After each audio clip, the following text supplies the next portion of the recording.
It's crazy, Maria. We've now had several senior leaders, certainly President Biden included, who had documents where they weren't supposed to be. Get them back. Get these documents where they're supposed to be. And then transparency matters.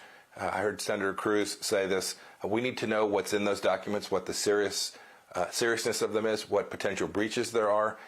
And then finally, these senior leaders need to own this.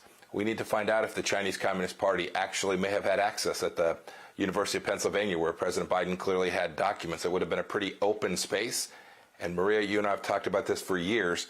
The Chinese Communist Party is inside every major American university today with research dollars and with their students.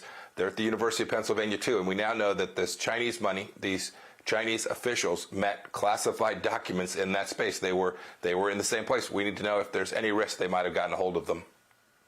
Right, and they've canceled the China initiative, which, of course, you used to announce a string of indictments.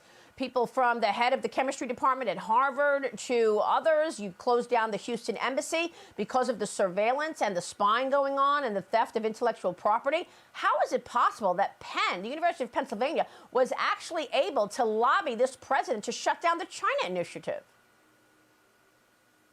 Now, Maria, there's so many questions about why President Biden hasn't continued to pursue a confrontational approach with the Chinese Communist Party that will protect the American people.